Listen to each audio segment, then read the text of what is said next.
Hello coders. तो पहुंच गए 17th डे ऑफ 30 डेज से प्रॉब्लम्स। और आज की प्रॉब्लम है letter combinations of a phone number.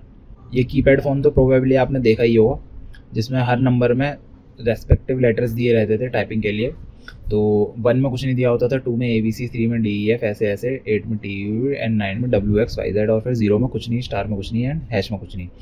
तो इसी कीपैड मोबाइल के हिसाब से हमें कॉम्बिनेशंस बतानी है कि हमें जो डिजिट दी जाएगी उन डिजिट्स के पॉसिबल कॉम्बिनेशंस क्या क्या बनेंगे लेटर्स के, है ना। अगर हमें डिजिट दी है 2 एंड 3, तो 2 में क्या क्या है ABC एंड 3 में है DEF। तो ABC एंड DEF के ऑल पॉसिबल कॉम्बिनेशंस बताने हैं, क्या क्या बनेंगे AD AE AF BD BE BF and then CD CE CF। और ये चीज़ हमें, ये वाला एग्जाम्पल तो हमारा सिर्फ 2 डिजिट का था। एक डिजिट के एग्जाम्पल में हमारे पास अब जैसे सिर्फ 2 है, तो 2 में हमारे पास सिर्फ क्या है A B एंड C, तो सिर्फ हमारे 3 ही कॉम्बिनेशन बन पाएंगे, single A single B and single C। अब इसको सॉल्व करने की अप्रोच बताता हूँ। एक हम पहले से टेबल बना लेंगे। टेबल में डिक्शनरी रख लो या ऑब्जेक्ट रख लो, जिसमें नंबर्स के लिए उनके रेस्पेक्टिव लेटर्स दिए होंगे कि 2 में ABC है, 3 में DEF है, ऐसे ही 7 में PQRS, 9 में WXYZ। तो हमें इसको सॉल्व करने की एक तो ब्रूट फोर्स अप्रोच ये हो सकती है कि हमें जो जो भी डिजिट्स दी हैं सब पर हम एक एक बार अपना लूप चलाएं और सारे पॉसिबल कॉम्बिनेशंस को निकालें। लेकिन इसमें एक दिक्कत ये होगी कि हमें ये नहीं पता कि हमें लूप कितनी बार चलाना होगा, तो उसके लिए हमें अलग से लूप चलाना पड़ेगा कि हमें कितनी बार लूप चलाने हैं। तो इस वाली अप्रोच में क्या दिक्कत है कि हमारी जो टाइम कम्प्लेक्सिटी है वो काफ़ी ज़्यादा आ जाएगी। और दूसरी अप्रोच क्या हो सकती है कि हम रिकर्सिव फंक्शन यूज़ करें, हम बैक ट्रैकिंग यूज़ करें, हम DFS यूज़ करें, जैसे हमने पहले भी एक प्रॉब्लम में यूज़ किया है। हमारा क्या होगा, हमारी बॉटम टू टॉप अप्रोच रहेगी। अब एक बार बोर्ड पे समझा देता हूँ मैं क्या कहना चाह रहा हूँ। हमने एक फंक्शन बनाया, जो फंक्शन हमारा 0th index and empty string से चालू हो, जो हमारे पास इनिशियली होगी। हम अपना इंडेक्स 1 बढ़ाएंगे, और जैसे ही हम इंडेक्स बढ़ाएंगे और जो हमारे पास स्ट्रिंग आएगी, उस स्ट्रिंग में हम अपनी अगले पॉसिबल कैरेक्टर्स को ऐड कर देंगे। जैसे कि हमारे पास हमने स्टार्ट करा 0 एंड एम्प्टी स्ट्रिंग से, तो हमने इंडेक्स को एक आगे बढ़ाया 1, एंड देन हमारे पास 0th इंडेक्स पर हमारे पास क्या क्या लेटर हैं 0th इंडेक्स पर। ये एग्जांपल है जब हमारे पास डिजिट्स मिलेंगी 2 3। तो हमारी 0th इंडेक्स पर है हमारे पास 2, एंड 2 के लिए हमारे पास क्या डिजिट्स, क्या कैरेक्टर्स हैं A B एंड C। और ऐसे ही 3 के लिए हमारे पास क्या कैरेक्टर्स हैं D E एंड F। तो 0 पहले तो एक अपना इंडेक्स बढ़ाएंगे, और हमारे जो करंट इंडेक्स के लिए जो पॉसिबल कैरेक्टर्स होंगे, करंट इंडेक्स की डिजिट के लिए जो पॉसिबल कैरेक्टर्स होंगे, उनके लिए एक एक बारी बैक ट्रैकिंग करेंगे। तो हमने इंडेक्स बढ़ाया एक बार A के साथ, एक बार B के साथ, एक बार C के साथ। अब यहाँ फिर हमारा रिकर्सिव फंक्शन और आगे बढ़ेगा और रिकर्स होगा। अब हम दोबारा अपना इंडेक्स बढ़ाएंगे और अपना करंट कॉम्बिनेशन देंगे। तो 1 के साथ इंडेक्स बढ़ा के हमारा क्या होगा 2, और हमारे 1 इंडेक्स पर हमारे पास क्या है 3, और 3 के लिए हमारे पास है D E एंड F। तो जो हमारी करंट स्ट्रिंग आई है, हमारे पास करंट कॉम्बिनेशन जो आया है, उसमें हम अपने एक एक बारी तीनों को ऐड करते जाएंगे। तो पहले D ऐड करा, देन E ऐड करा, देन F ऐड करा। ऐसे ही B के साथ भी D ऐड करा, E करा, F करा, C के साथ भी D करा, E करा, F करा। अब इसके बाद इससे आगे क्या होगा, इससे आगे कायदे से तो ये होना चाहिए कि हम इसका इंडेक्स बढ़ाएं। फॉर एग्जांपल इसको अगर हम आगे बढ़ाएं, इसका हम एक इंडेक्स बढ़ाएं, और हमारी पिछली इंडेक्स के लिए, और हम अपनी जो अभी करंट कॉम्बिनेशन है वो हम देंगे।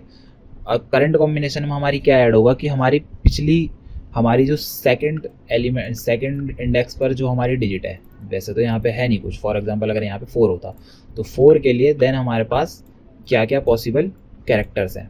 4 के लिए हमारे पास क्या क्या होंगे, एक हमारा होगा G, एक हमारा होगा H, एक हमारा होगा I। तो G H I हो गए हमारे। तो हम इनमें क्या क्या ऐड करेंगे, एक हमारा हो जाएगा G, देन यही चीज़ हम एक और बारी करेंगे H के साथ, और यही चीज़ एक और बारी करेंगे हम I के साथ। और ये वाली जो रिकर्सिव फंक्शन चली है, ये सिर्फ इस वाले के साथ चली है, इस वाले के लिए चली है ना।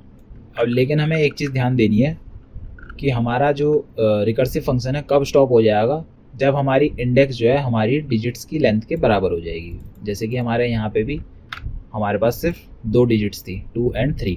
तो जैसे ही हमारी लेंथ इंडेक्स पहुँची 2 तक, इसके बाद हम इससे आगे नहीं बढ़ाएंगे, है ना। और यहीं से हम अपनी जो हमारे करंट कॉम्बिनेशन बनी है उसको हम अपने आंसर में ऐड करेंगे। तो हमारी जो यहाँ पे आंसर एरे बनेगी, आंसर एरे में हमारा AD ऐड हो जाएगा, AE ऐड हो जाएगा, एंड देन AF ऐड हो जाएगा।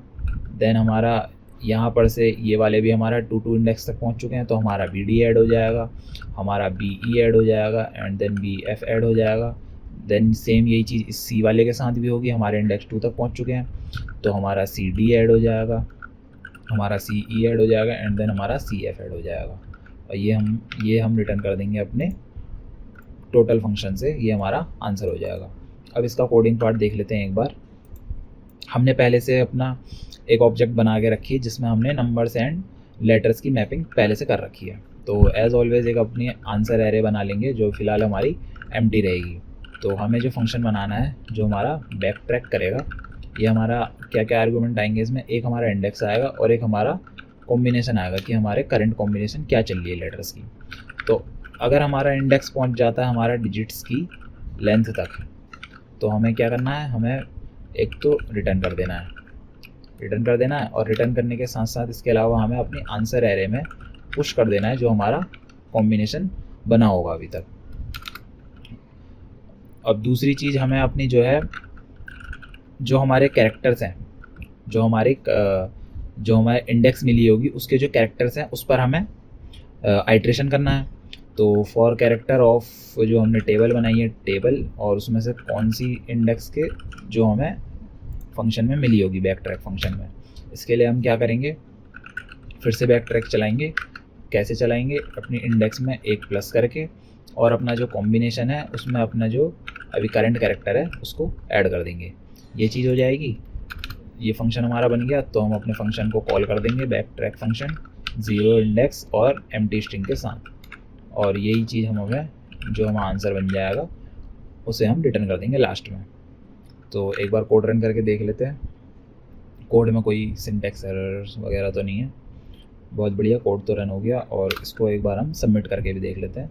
होप सो सबमिट भी होना चाहिए और आपको अप्रोच भी समझ में आ गई होगी। थोड़ी ट्रिकी थी और कॉम्प्लेक्स भी थी, लेकिन अप्रोच ईजी है।